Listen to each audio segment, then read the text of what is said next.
Pada film ini diperankan oleh 5 orang tokoh, yaitu tokoh pertamanya adalah Genta, yang merupakan ketua ataupun leader dari geng kelompoknya.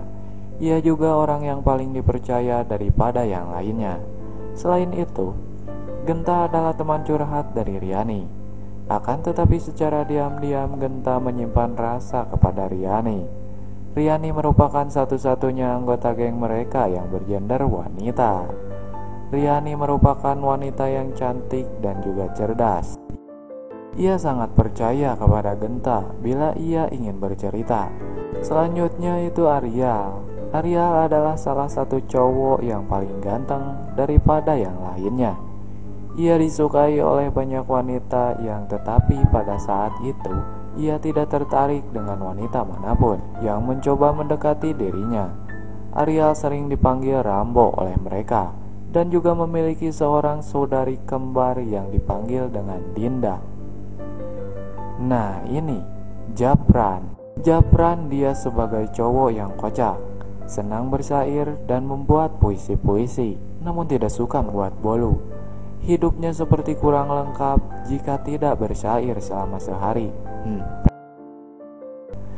Dan yang terakhir adalah Ian. Nah ini cowok gendut pecinta bola dan juga fans berat Manchester United atau MU. Di antara Genta, Riani, Japran, Arial, dan Ian, yang belum lulus kuliah hanyalah Ian. Mereka merupakan 5 orang sahabat yang memang sudah sangat akrab kedekatannya. Kampusnya memang berbeda-beda, akan tetapi mereka akan selalu bersama jika bepergian. Sifat pada diri mereka berbeda-beda, akan tetapi ada suasana nyaman yang menjadikan mereka selalu bersama. Di suatu ketika saat mereka sedang berkumpul di Secret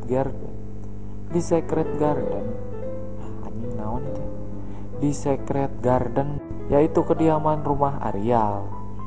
Japran yang suka bersair pun menceritakan apa yang diketahui tentang Plato, seorang filsuf besar dunia. Ia pernah berkata bahwa nantinya dalam kehidupan setiap manusia akan terjebak dalam sebuah gua gelap yang berisi keteraturan, kemapanan, dan mereka senang berada di dalamnya karena mereka dibuai dengan segala kesenangan di sana dengan apa yang telah mereka capai, hingga akhirnya mereka takut keluar dari gua tersebut. Mereka memang bahagia, akan tetapi diri mereka kosong dan mereka tidak pernah menemukan siapa diri mereka sebenarnya. Mereka tidak punya mimpi. Dan tiba-tiba Genta mempunyai sebuah ide untuk menjalani hidup mereka masing-masing sendiri tanpa bertemu satu sama lain. Kebayang gak tuh?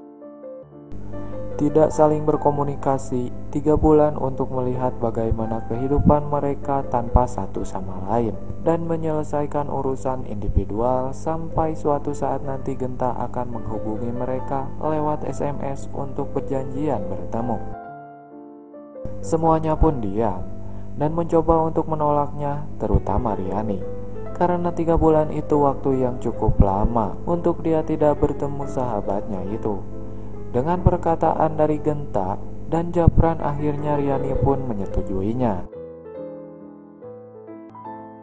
Selama tidak ketemu 3 bulan, banyak terjadi perubahan yang mereka alami.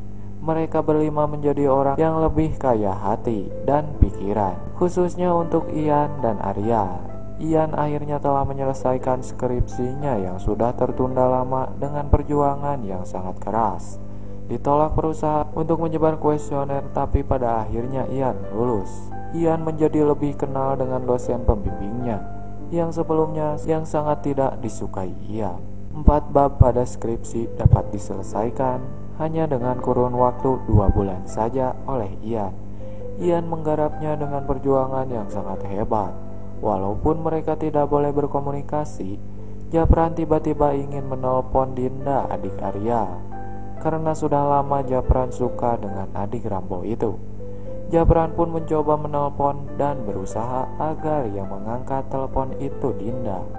Dinda itu cewek yang kurang refleks tentang perasaan cowok.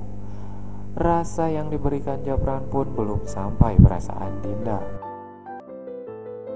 Selama 3 bulan berjalan, Arial menjalani hari-harinya bersama Indi, perempuan yang selalu fitness bersama Arial setiap hari. Indi juga telah menjadi pacar Arial semenjak mereka jalan bersama. Arial pun menyatakan perasaannya di atas bukit di dekat vilanya. 3 bulan tidak bertemu dan komunikasi dengan sahabatnya membuat Arial sesekali merasakan kangen kepada mereka. Berbeda dengan Genta dan Riani, mereka sibuk dengan pekerjaannya. Walaupun pekerjaan itu selalu menemani mereka sehingga hari pun tak terasa, mereka tetap merasakan betapa rindunya lama tidak bertemu para sahabatnya. Genta sangat rindu dengan sahabatnya, terutama dengan senyum manis dari perempuan yang selalu mengisi pikirannya, yaitu Riani. Genta memiliki perasaan spesial kepada sahabat perempuannya itu. Riani pun sama. Ia juga rindu dengan satu sahabat cowok yang selalu bisa buat Riani tersenyum dengan segala tingkah lakunya. Riani juga rindu dengan banana boat kesayangan Riani alias si Gendat, Ian, yang selalu bersama memakan Indomie. Ian mie-nya dan Riani hanya cukup kuahnya. Aku mangkok.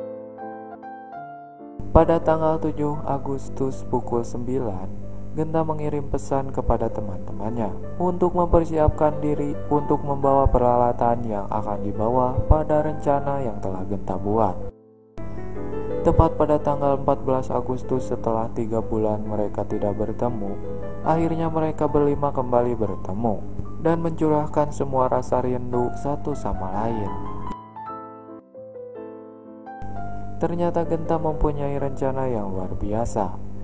Rencananya adalah mendaki puncak tertinggi di Pulau Jawa, yaitu Mahameru.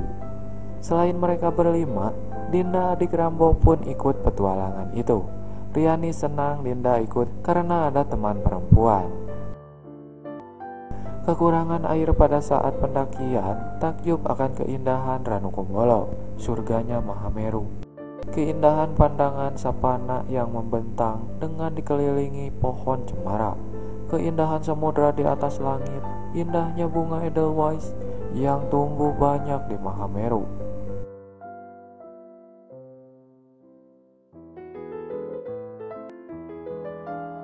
Seramnya Kalimati yang membuat mereka merinding.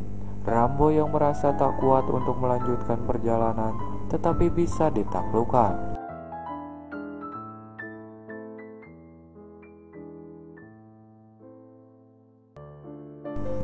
Mereka membaca surat yang dibuat Danik untuk sahabatnya yang sudah meninggal saat mendaki Mahameru.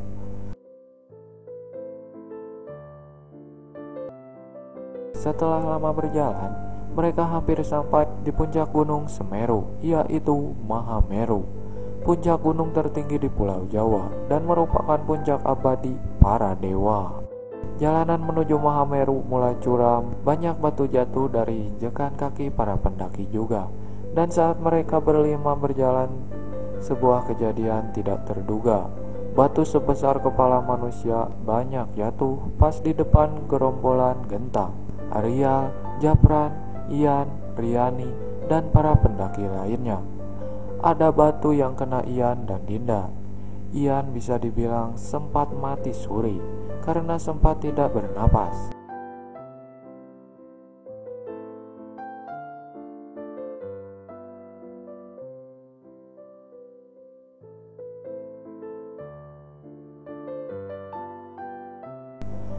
Akhirnya mereka berlima berhasil sampai di puncak gunung tertinggi, yaitu Mahameru.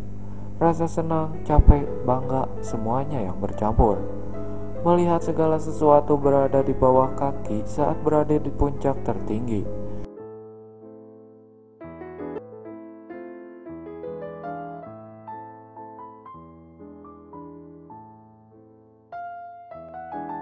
Setelah sampai di puncak, para pendaki melakukan upacara 17 tersebut.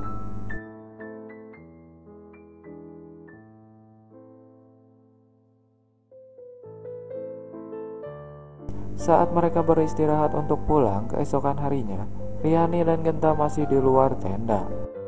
Mereka mengobrol berdua.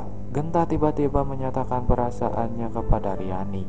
Aduh, Riani hanya bisa terdiam dan meneteskan air matanya. Riani pun menjawab pertanyaan Genta. Riani sebenarnya sudah lama memiliki perasaan terhadap cowok yang suka bersyair atau japran. Hanya japran yang bisa selalu membuatnya Melihat Riani bercerita, Genta pun mencoba menerima. Jika itu memang membuat Riani senang, Genta akan mencoba melepaskan perasaan itu. Toh, Genta masih bisa sahabatan dengan Riani. Dan japran pun sahabat Genta. Japran yang belum tidur di dalam tenda pun mendengar percakapan Riani dan Genta.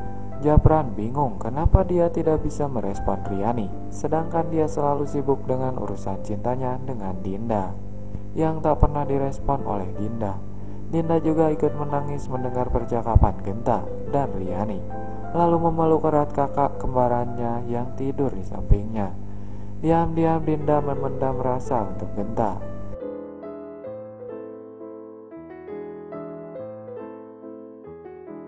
Persahabatan mereka tak pernah putus. Sampai mereka sudah memiliki keluarga sendiri, anak-anak mereka pun akrab seperti orang tuanya yang bersahabat lama.